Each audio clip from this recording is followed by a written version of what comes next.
Halo guys, assalamualaikum warahmatullahi wabarakatuh. Welcome to my channel Sahabat Belajar Belajar Hidup dari Jalan Cerita. Seperti biasa, kita pada pantun dulu jalan-jalan ke Surabaya. Jangan lupa beli serabi abu. Jumpa lagi dengan Ananda Rika. Terima kasih sudah mampir di channel aku. Kesehatan merupakan salah satu hal yang terpenting yang wajib dimiliki oleh manusia, karena dengan manusia sehat, manusia akan bisa melakukan pekerjaannya dengan lancar, baik itu bekerja, bersekolah, ataupun kegiatan lainnya. Tapi pernah nggak sih kita berpikir dari mana sih alternatif pengobatan itu bermula? Dari mana orang bisa menciptakan obat, kemudian cara mengobati, dan sebagainya. Penasaran kan? Nah, kali ini aku bakalan bahas salah satu tokoh yang sangat berpengaruh dalam dunia kedokteran dan memiliki kontribusi yang besar loh. Bahkan beliau ini disebut sebagai bapak kedokteran modern. Siapakah sih dia? So, nggak usah berlama-lama, happy watching. Yaps, Ibnu Sina. Mungkin kita sudah pernah mendengar namanya yang sangat familiar sekali. Namun kalian tahu nggak sih bahwa Ibnu Sina ini lahir pada bulan Agustus tahun 980 Masehi yang memiliki nama lengkap Abu Ali Al-Husain bin Abdullah. Beliau lahir di Asona, sebuah daerah dekat Bukhara, Uzbekistan, dan ayahnya ini berasal dari Mazar-i Sharif yang sekarang ini bernama Afghanistan. Nah, waktu itu ayahnya ini pindahlah itu ke Bukhara untuk menjabat sebagai gubernur di Hamstan saat kepemimpinan Nuh bin Mansur. Nah, kemudian ia pun berjumpa dengan seorang perempuan di sebuah desa bernama Asona. Dan disinilah ayah dari Ibnu Sina ini menikah dan lahirlah Ibnu Sina di desa tersebut. Ketika Ibnu Sina sudah cukup besar, kurang lebih saat itu berusia 10 tahun, ia pun diajaklah itu bersama ayahnya untuk pindah ke Bukhara.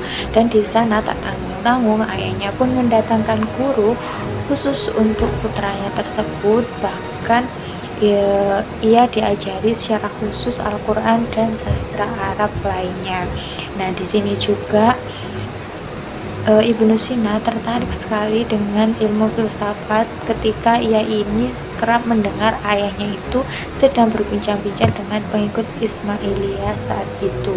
Dan disinilah ia mulai mengenal kosakata dalam filsafat terkait akal dan juga jiwa. Ketika Ibnu Sina berusia 16 tahun, sesuai tradisi di sana bahwa seorang yang mulai memasuki usia akhir balik, dia harus mendalami ilmu fikih secara khusus. Kemudian 1,5 tahun kemudian, tepatnya saat Ibnu Sina ini berusia 17 tahun lebih, ia mulai kembalilah itu menalar apa yang ia pelajari mengenai filsafat dari awal. Kemudian ada juga organon hingga fisika dan juga metafisika. Hampir setiap malam ia terus belajar dan belajar. Ia belajar menulis dan juga membaca buku-buku yang ada. Tak tanggung-tanggung ketika dia ini merasa kantuk ataupun lelah, ia bukannya tidur, ia justru ya istirahat sebentar sambil minum sirup herbal kesukaannya. Kemudian ketika rasa lelah itu hilang, ia kemudian melanjutkanlah itu melahap semua buku-buku yang ada di ruangannya tersebut. Ia kembali belajar menulis dan sebagainya. Kemudian ketika ia sudah mulai ngantuk, ia pun bahkan ketika ia tidur, ia ini memikirkan masalah apa yang belum terpecahkan di pikirannya. Dan ketika ia mimpi pun itu, ia mengaku, menurut sumber aku baca, ini bahkan justru jelas sekali dalam mimpinya. Bahkan ia kerap kali mendapat solusi dalam mimpinya tersebut. Dan pada usia yang bisa dibilang cukup muda, Ibnu Sina pun sudah memahami berbagai pemikiran-pemikiran filsafat yang manusia saat itu sudah mentok. Pemikiran sampai di situ Ibnu Sina ini sudah paham. Karir Ibnu Sina dalam dunia kedokteran dimulai ketika pada suatu hari pemimpin Bukhara bernama Nuh bin Mansur menderita sakit yang para tabib di istana di sana itu belum ada yang dapat menyembuhkan, bahkan mereka ini hampir menyerah. Nah, dalam situasi yang seperti itu, para tabib pun kebingungan bagaimana ini solusinya agar pemimpin mereka ini dapat sembuh. Akhirnya para tabib pun teringat bahwa ada buku-buku yang saat itu mereka anggap dapat menyembuhkan Nuh bin Mansur tersebut. Akhirnya para tabib pun mengusulkanlah nama Ibnu Sina untuk dapat mengambil tanggung jawab tersebut untuk kesembuhan sang pemimpin tersebut. Akhirnya Ibnu Sina pun memenuhi undangan tersebut dan bersama para tabib istana tersebut akhirnya Ibnu Sina pun dapat menyembuhkan sang syah. Nah, atas keberhasilannya tersebut Ibnu Sina pun mendapat izin untuk mendapatkan akses masuk ke perpustakaan kerajaan. Nah, di sana Ibnu Sina pun mulailah itu melirik bilik-bilik perpustakaan yang sangat memukau baginya, dan di sana jugalah ia mulai mempelajari buku-buku yang belum pernah ia jumpai sebelumnya. Ketertarikannya dalam hal membaca dan menulis membuat Ibnu Sina ini menulis tulisan pertamanya yang berjudul Majmu' atau ringkasan ilmu. Kemudian ada juga Al-Hasil wal Mahsul atau makna dan juga substansinya, serta Al-Bir wal Its atau kebajikan dan keburukan yang menjelaskan tentang etika. Sayangnya pada tahun 1002, tepatnya saat itu Ibnu Sina berusia 22 tahun, ayah Ibnu Sina meninggal dunia, sehingga Ibnu Sina pun harus memegang tanggung jawab untuk menggantikan ayahnya ini dalam pemerintahan. Namun Ibnu Sina ini kurang tertarik gitu dalam dunia pemerintahan, sehingga ia pun memutuskan untuk pergi dari Bukhara ke wilayah Gurkhanji. Di Gurkhanji, Ibnu Sina bertemu dengan Menteri Abu al-Husain Suhali yang menyambut kedatangannya dengan sangat baik. Bahkan ia pun diberi fasilitas seperti rumah dan juga gaji yang cukup besar di sana. Namun di sini jiwa mengembaranya itu tidak pernah padam gitu. Akhirnya ia memutuskan untuk pergi dari situ, dari Gurkhanji. Ia kemudian ke Nisa, lalu ke Abiwad yang sekarang ini bernama Turkmenistan. Kemudian tak berhenti di situ, ia melanjutkan perjalanannya ke wilayah Tus, kemudian Sakon atau Sarbadar, kemudian Samangan, lalu ke Jajan, atau semuanya ini meliputi daerah Iran. Nah, dari situ ia melanjutkan lagi perjalanannya ke wilayah Gorgan. Nah, kenapa dia ke wilayah Gorgan ini?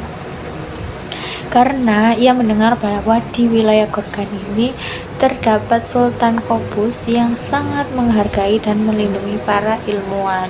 Ia pun menujulah itu ke wilayah Gorgan. Namun sayangnya ketika Ibnu Sina ini sampai di Gorgan, Sultan Qobus sudah meninggal dunia. Ibnu Sina kemudian berniat untuk meninggalkan Gorgan ke wilayah Dahai yang masuk wilayah Turkmenistan.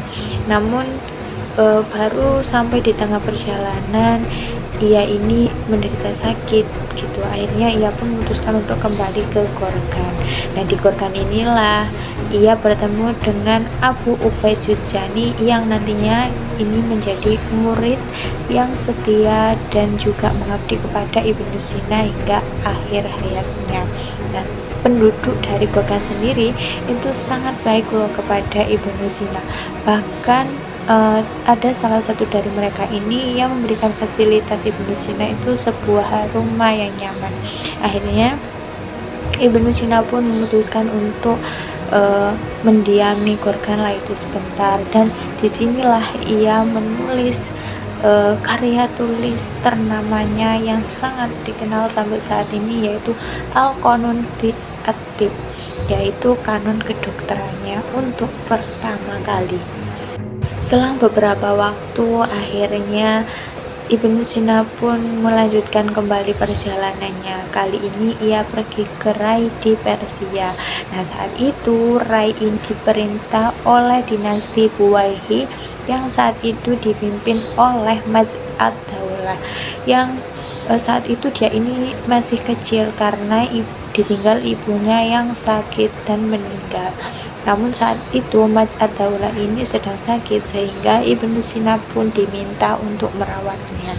Ibnu Sina menetap di Rai 2-3 tahunan. Nah, saat itu ia juga menyelesaikan bukunya yaitu Al-Ma'ad atau buku masa kembali. Nah, setelah itu ia pun pergilah itu ke Qazwin. Nah, di sini ia diminta untuk menjadi wazir. Jadi wazir itu semacam perdana menteri oleh Syams ad-Daulah yang merupakan saudara dari Majd ad-Daulah tadi. Ibnu Sina pun menerimalah itu tawaran untuk menjadi wazir atau perdana menteri. Dalam kesibukannya ia terus menjalankan dengan tanggung jawab.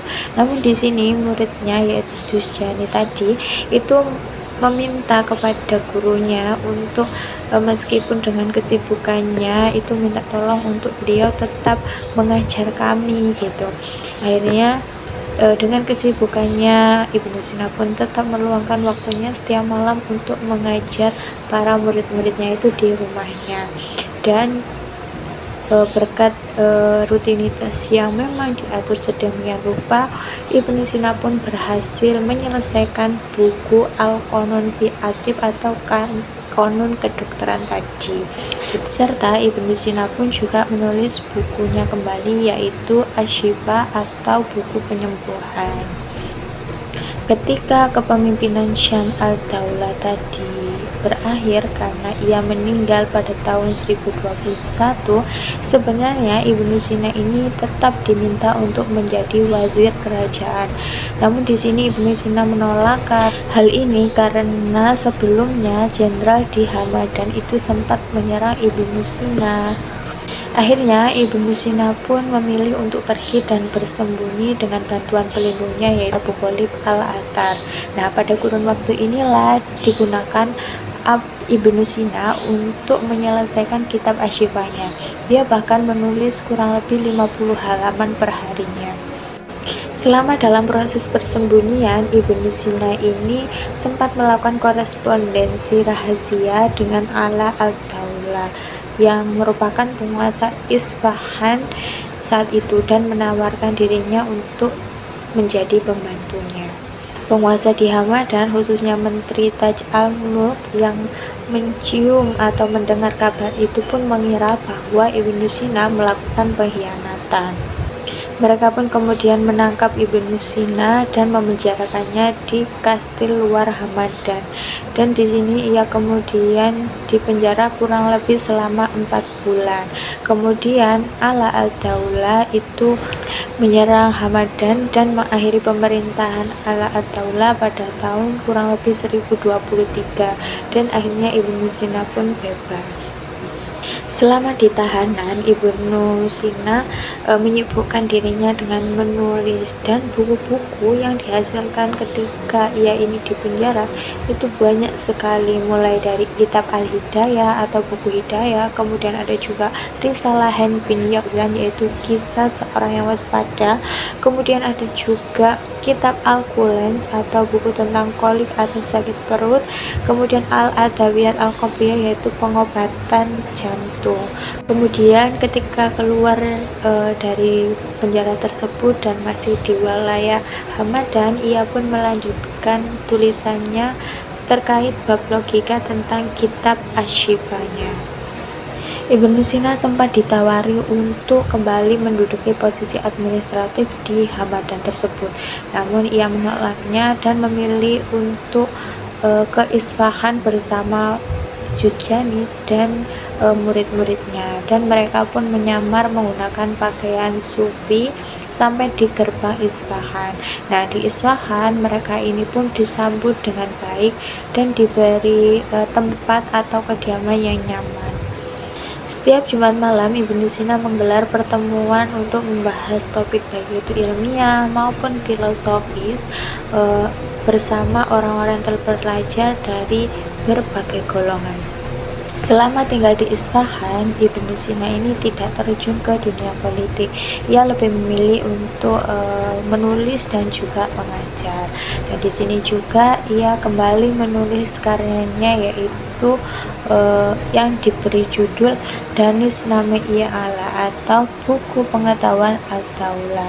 Selain itu, ia juga menulis kitab An-Najat, yaitu buku doa, kemudian kitab Al-Insyaf atau buku penghakiman diri, serta beliau juga melengkapi kitab Asy-Syifa atau buku penyembuhannya yang sudah lama ia rintis. 3 tahun kemudian, Ibnu Sina pun berhasil menulis puisi dalam bahasa Arab yang kata-katanya itu sangat langka, dan ia juga menulis 3 buah esai dalam berbagai gaya bahasa. Selain itu, Ibnu Sina juga menulis esainya tentang logika yang berjudul Al-Mukhtasar wal Asghar atau ringkasan pendek saat dia masih di Gorgan itu. Kemudian ia juga ini disertakan dalam kitab An-Najatnya.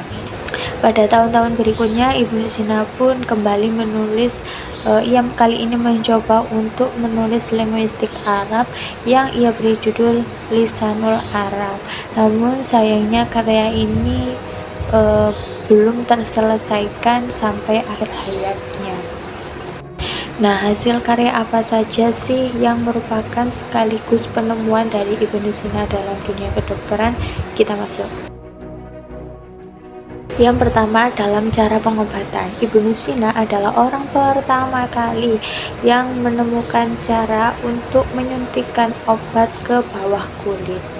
Yang kedua, dalam mengobati orang yang tercekik kerongkongannya. Nah, Ibnu Sina ini membuat pipa dari emas dan juga perak, kemudian memasukkan dari mulut ke kerongkongan pasien tersebut. Ini digunakan untuk mengobati pasien yang tercekik dan sulit bernapas tersebut. Nah, cara ini juga masih digunakan untuk menangani pasien dengan penyakit yang sama. Bahkan digunakan hingga sekarang loh. Hanya saja ini dibuat dari plastik dan juga karet untuk memasukkan bius dan juga oksigen. Yang ketiga, dalam mengobati luka yang ada di kepala. Ibnu Sina berpendapat bahwa apabila tempurung kepala ini sudah terlepas, ia tidak dapat lagi tersambung, kecuali ia hanya terikat oleh selaput yang kuat. Dan Ibnu Sina juga membaginya 2 macam sesuai dengan ada atau tidaknya luka tersebut yang ada di tempurung kepala. Yang pertama, pecah tertutup. Ini tidak disertai dengan luka, namun ini justru yang berbahaya karena darah atau nanah itu tetap menggumpal di sana, khususnya di bagian tempurung kepala tersebut, sehingga ini akan menyebabkan tumor di kepala. Justru ini yang berbahaya. Apabila tidak dibelah pada pengobatan tersebut, maka dikhawatirkan ini justru akan merusak tulang dari bawah, sehingga si penderita ini akan kehilangan akal ataupun gejala lainnya, sehingga perlu untuk dibelah. Dan yang kedua itu pecah terbuka. Ini besar atau tidaknya tergantung luka, baik itu luka itu hanya sebatas di kulit atau sampai pada tulangnya. Yang keempat, dalam mengobati penyakit dalam. Ibnu Sina dapat membedakan mulas pada ginjal ataupun mulas pada lambung, dan ia juga dapat membedakan mana peradangan pada paru-paru ataupun peradangan pada selaput otak. Dia adalah orang yang pertama kali mendiagnosa secara akurat peradangan pada paru-paru maupun pembengkakan pada hati. Beliau jugalah orang yang pertama kali dapat mendiagnosis kram pada perut yang disebabkan oleh faktor psikologis. Yang kelima, penemuan penyakit parasitik. Ibnu Sina adalah orang yang pertama kali menemukan cacing lingkar atau ankylostoma. Beliau jugalah yang mendeteksi penyakit gajah yang disebabkan oleh cacing filaria. Dan menjelaskan bagaimana penyebarannya di tubuh. Yang keenam, dalam ilmu kedokteran makanan dan juga penyakit perut, Ibnu Sina menjelaskan di sini tentang bagaimana penyakit antrak itu dapat menular dan juga cara pengobatannya. Beliau juga menjelaskan mengenai penyakit TBC pada paru-paru yang dapat menular melalui air dan juga tanah. Yang ketujuh, penyakit ginjal dan saluran kencing. Ibnu Sina di sini menjelaskan terkait gangguan pada saluran kencing yang biasanya disebabkan oleh penumpukan zat kapur. Dan beliau juga menjelaskan mengenai perbedaan batu yang ada di saluran kencing sehingga itu menyebabkan batu ginjal. Yang kedelapan, metode bius. Ibnu Sina merupakan orang yang pertama kali melakukan bius dan dia ini menggunakan obat-obatan herbal dalam melakukan pembiusan tersebut. Yang kesembilan, pengobatan tumor. Ibnu Sina berhasil mendiagnosa mengenai tumor maupun kanker dan beliau adalah orang yang pertama kali mengetahui mengenai tumor otak. Yang ke-10, dalam bidang farmasi. Ibnu Sina dalam kitabnya yaitu Qanun fi Adib atau Qanun Kedokteran, di dalam buku tersebut itu menjelaskan kurang lebih 760 jenis obat-obatan, dan dalam bukunya tersebut Ibnu Sina juga menganjurkan agar obat yang sebelum diserahkan ke pasien ini terbungkus terlebih dahulu, yaitu tadi berbagai macam pengobatan yang diprakarsai oleh Ibnu Sina. Sebenarnya masih banyak sekali, yaitu tadi cuma beberapa saja. Bahkan dari 450 karya Ibnu Sina, 240 itu yang selamat dan berhasil digunakan sebagai referensi para ilmuwan di bidang kedokteran hingga saat ini. 240-nya lagi itu dalam bidang filsafat dan 40 dalam bidang penyembuhan. Dan karyanya yang paling terkenal yaitu Qanun fi Adib tersebut atau buku Qanun Kedokteran tersebut. Ensiklopedia medis ini bahkan dijadikan sebagai rujukan para ilmuwan bahkan sampai abad tahun ke 1650-an. Sayangnya, Ibnu Sina harus meninggal dunia pada tanggal 22 Juni tahun 1037 Masehi di Muslim Ibnu Sina, Hamadan, Iran, Persia, pada saat beliau ini berusia 58 tahun. Beliau wafat karena terkena penyakit usus besar. Yaps, itu tadi teman-teman sedikit kisah mengenai salah satu tokoh bersejarah yaitu Ibnu Sina. Kontribusinya yang sangat luar biasa dalam ilmu kedokteran ini membuat banyak rujukan bagi ilmuwan-ilmuwan lain bahkan dalam ilmu kedokteran. Bahkan pada tahun 1955 beliau mendapatkan gelar The Father of Doctor untuk selama-lamanya. Oke, terima kasih yang sudah nonton dari awal hingga akhir. Mohon maaf bila ada kekurangan. Jangan lupa like, komen, dan subscribe-nya. Wassalamualaikum warahmatullahi wabarakatuh. Bye.